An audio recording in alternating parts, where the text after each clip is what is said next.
جو کھڑے ہوئے تھے 1857 کے اندر ان حضرات کی بنیاد پر پکڑوا دیا گیا ان کو.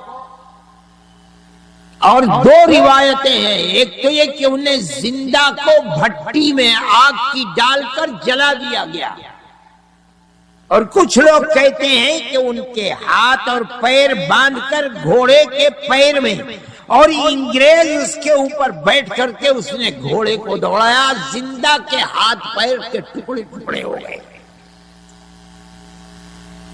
یہ آزادی وطن کے لیے قربانیاں تھیں. اب جیسے جیسے آگے بڑھ رہی ہے بات، کانگریس کا وجود آ گیا. کانگریس کی جب جماعت بنی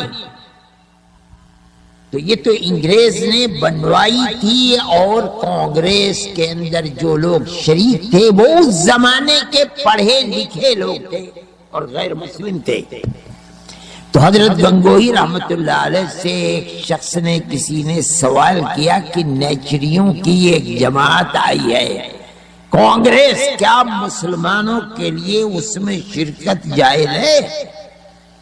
حضرت گنگوہی رحمت اللہ علیہ نے فتویٰ دیا کہ جس طرح دنیا کے کاروبار میں ہندو اور مسلمان شریک ہو کر کاروبار کر سکتے ہیں، اس نیچریوں کی جماعت میں بھی شریک رہ کر ملک کی آزادی کے لیے کام کر سکتے ہیں، بشرطے کہ دین کا کوئی نقصان نہ ہو.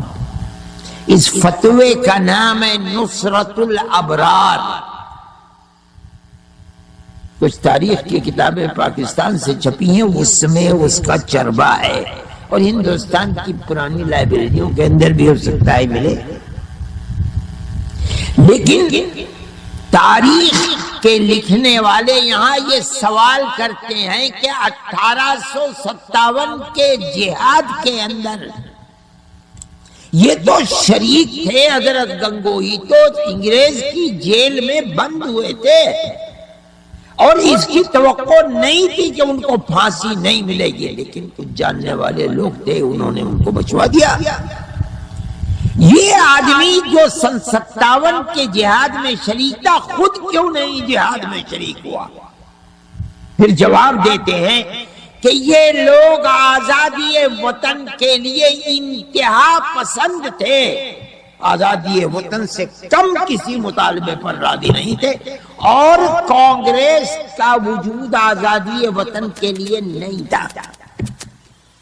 1885 میں جو کانگریس کا پہلا جلسہ ہوا ہے، اس کے اندر کی تجویز موجود ہے آج بھی. یہ کہتے ہیں کہ کانگریس کا جنم کیوں ہوا؟ کہتے ہیں آزادی وطن کی تحریک کے نتیجے میں جو ہندوستان اور ملکہ وکٹوریہ کے درمیان میں اختلاف، غلط فہمی پیدا ہوئی، کانگریس کو اس غلط فہمی کو دور کرنے کے لیے بنایا گیا ہے، آزادی وطن کے لیے نہیں. ان لوگوں کا کام یہ ہے کہ مسلمانوں کو کہا کہ شریک ہو، اور جو ان کا موقف ہے اس سے نکال کر کے آزادی وطن کے اوپر لاؤ. اس سے کم کسی چیز کے اوپر ہم راضی نہیں ہیں. وہ کانگریس جو 1885 میں اپنا مقصد پیش کرتی ہے، وہ کانگریس سن 47 تک پہنچتے پہنچتے ملک کی مکمل آزادی کا مطالبہ کرنے والی بنی. یہ ان لوگوں کا کردار تھا، ورنہ کانگریس کو اس لیے بنایا نہیں گیا تھا. آج بھی تجاویز ہیں، پڑھ لو.